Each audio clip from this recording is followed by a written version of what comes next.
콩새 파자마 퀼트 토크. 오늘은 저번 시간에 이어서 아플리케를 설명을 드릴게요. 우선은 제가 사용하고 있는 시침핀이 있어요. 시침핀도 패치워크 시침핀이 있고 아플리케 시침핀이 있어요. 이 두 개는 제가 알기로는 얘는 정확하게 패치워크고 얘는 그냥 시침핀을 구입했던 건데 얘도 아마 패치워크 길이상으로 봤었을 때 패치워크고 아플리케 시침핀은 요건데 짧아요 되게. 이렇게.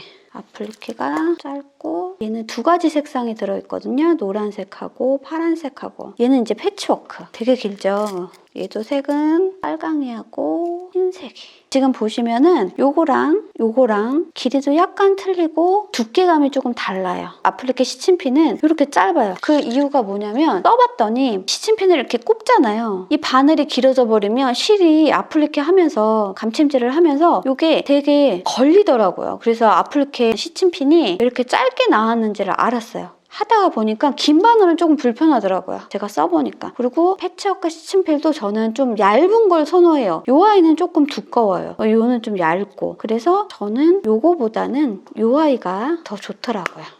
시침핀은 간단하게 이렇게 하시고요. 가끔씩 수업을 하다가 보면 패치워크 하는데 시침핀을 제대로 꽂았는데도 위아래가 흔들린다는 분이 계시더라고요. 앞뒤가 잘 안 맞는다고. 시침핀은 얇은 걸 쓰셔도 괜찮을 것 같아요. 그러신 분들은. 요거 이제 오늘 아플리케를 할 건데 저는 실 선택은 오리필 실로 결정을 했고요. 요게 제가 쓰기에는 좋은 아플리케 실감이에요. 그래서 저는 요걸로 선택을 하고요. 바늘은 얇고 긴 아플리케 바늘을 선택을 했어요. 얘는 힘들게 퀼팅을 하는 게 아니고 감침질을 하는 부분이라서 이 아이 1번부터 순서대로 할게요. 어차피 여기 줄기가 겹치지는 않아요. 이 줄기를 먼저 하셔도 되고 요거를 먼저 하셔도 돼요. 잎을 먼저 하셔도 되고 그거는 선택은 상관없고요. 저는 이제 넘버링을 이렇게 올려서 바느질하기 전에 그 직전에 원하는 시점만큼 썰어내요. 라운드 부분은 좀 타이트하게 하는데 이렇게 일직선으로 떨어지는 직선 같은 경우에는 굳이 시접을 아주 적게 줄 필요는 없거든요. 요거 같은 경우에도 삼각형으로 자르셔서 하셔도 되고 그런 거는 상관없고요. 우선 저는 이제 시침핀 작업으로 시작을 하고요. 형지 작업이라든지 이런 거는 안 하기 때문에 시침핀으로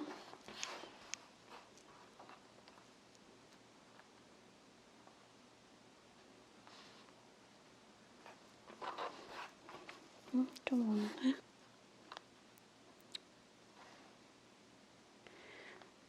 100% 이렇게 시침핀 작업을 해주고요.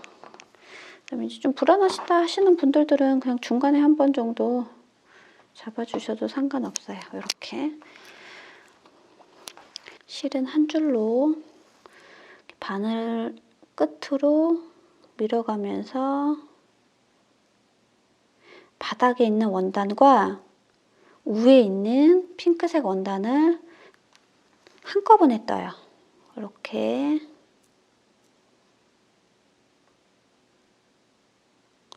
처음부터 시작되는 땀을 한꺼번에 다 잡아당기시려고 하시지 마시고요. 저는 한 두세 땀 정도 뜬 다음에 이렇게 얘가 이제 바늘이 시침핀이 길어지면 여기 보시면 이렇게 바늘 땀이 이렇게 해서 한 번에 딱 잡아당기셔가지고 얘를 요렇게 보이는 면 위에 쪽에 하시는 게 아니고 사선으로 바늘을 좀 사선으로 하셔가지고 겉에 덧대지는 원단을 아주 살짝 뭐 진짜 한두 올 정도 뜨는 정도 느낌으로 해서 바느질을 해주시면 실 감추는데 도움이 돼요. 이제 모서리 부분 같은 경우에 오면은 이제 시접이 들어가야 되거든요. 그러니까 시접이 들어가야 돼서 요거 같은 경우에는 손으로 이렇게 접어서 넣으셔도 되고 직각이니까 이렇게 삼각형이 나오잖아요. 이런 거는 바늘 끝으로 이렇게 그냥 슥슥슥슥 하셔가지고 집어 넣으셔도 되고 제가 이렇게 촬영을 하면서 바느질을 해본 적이 없어가지고 네, 이렇게 이렇게 해서 끝부분을 살짝만 떠주시는 거예요. 이렇게. 그래서 이렇게 하나씩 보이잖아요. 이런 거 같은 경우는 이렇게 바늘 끝으로 나중에 성형해 주시면 돼요. 얼마든지 땀 사이로 들어가기 때문에. 그래서 얘도 사선으로 아주 살짝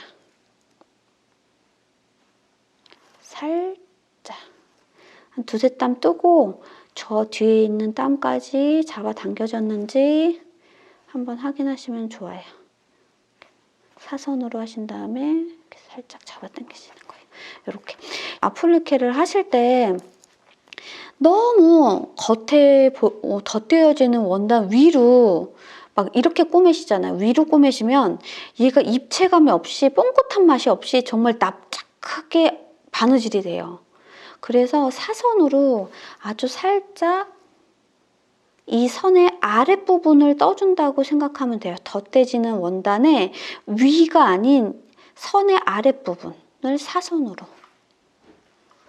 이렇게 해서 한 두 땀 뜨고 이렇게. 바늘 끝을 좀 잘 활용해 주셔야 되기 때문에 바늘이 조금 능숙하신 분들은 조금 편하게 아플리케를 하실 수 있고요.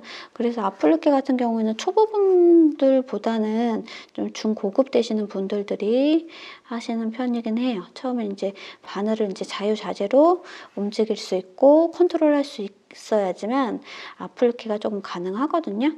그래서 중요한 거는 저도 선에 맞춰서 바느질하기가 쉽지는 않아요. 많은 땀을 뜨다가 보면은 그런 거기 때문에 굳이 거기 선에 맞춰서 바느질을 해야 된다라는 강박만 없으시면 뭐 자연스럽게 패치워크처럼 바느질을 하실 수 있어요.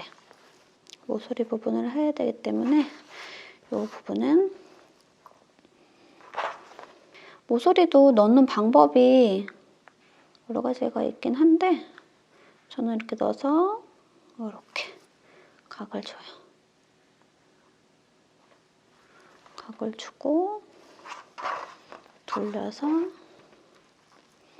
이쪽에서 자연스럽게 집어넣는 거죠. 선에 맞춰서. 그럼 모서리가 뻥긋하게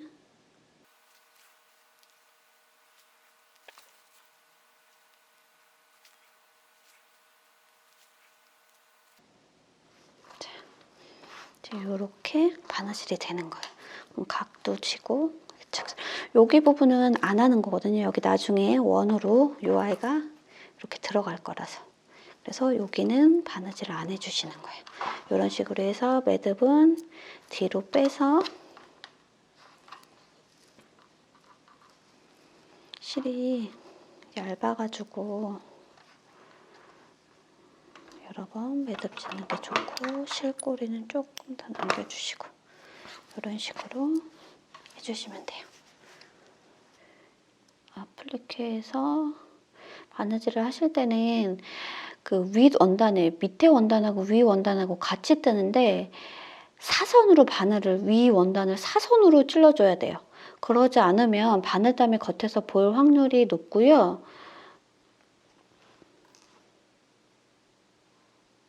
바늘 끝으로 이렇게 자유자재로 조금 들어갔다 나갔다 이렇게 내보낼 수 있어야지 조금 아플리케는 좀 하기가 편해요. 같은 자리로 들어가서 실이 끝나는 부분에 같은 자리로 들어가서 사선으로 빼주시면 돼요. 요 손이 되게 지금 지지하고 있는 왼손의 엄지가 좀 중요하긴 해요. 오른손이야 뭐 바늘로 워낙에 했던 부분인데 오른손에 있는 엄지가 얼마나 잘 편안하게 눌러주느냐에 따라서 바느질 하기가 좀 편해지거든요. 이런 식으로. 그래서 여기 다시 한번 설명드리면 실이 끝나는 부분 바로 밑에서 사선으로 많이 뜨는 게 아니고요. 한 두세 올 정도 뜬다 생각을 하시면 되고요.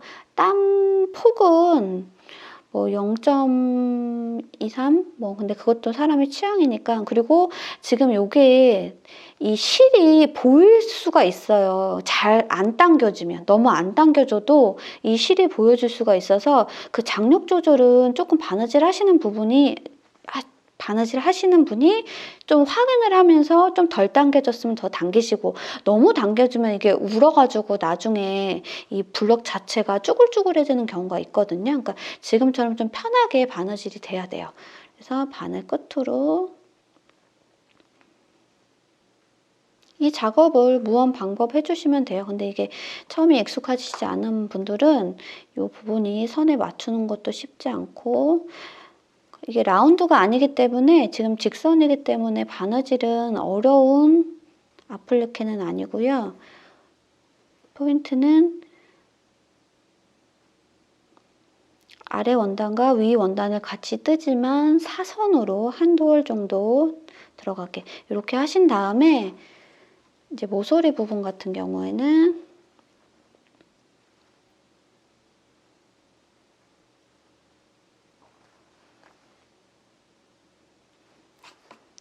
이 끝부분을 바늘로 살짝 집어넣어 주세요. 이렇게.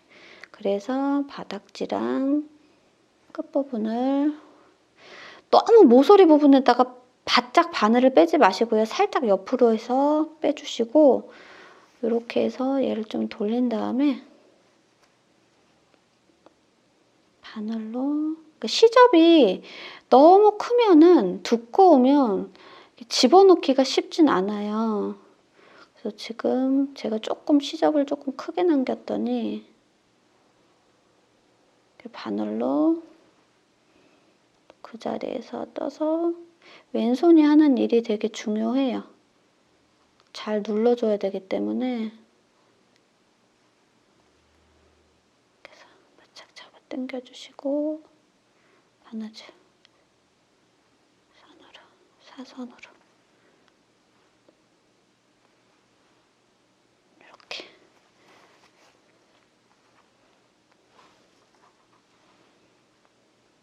선보다 조금 위아래로 나가도 뭐 그렇게 크게 문제가 되는 게 아니니까 너무 강박 갖지 마시고 사선으로.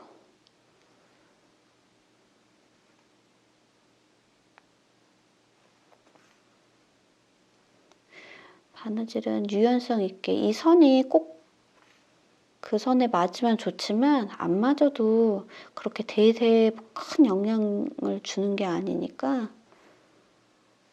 너무 스트레스 받지 마시고, 바닥 기준선이면 바닥 기준선, 위에 올라와 있는 원단 기준이면 원단 기준으로 해서 바느질 해주시면 돼요. 근데 저 같은 경우에도 이제 바느질을 하다 보면, 아플리케를 하다 보면 위에 원단과 바닥 원단의 기준선이 틀어질 때가 있어요. 그럴 때는 저는 그냥 바닥 기준으로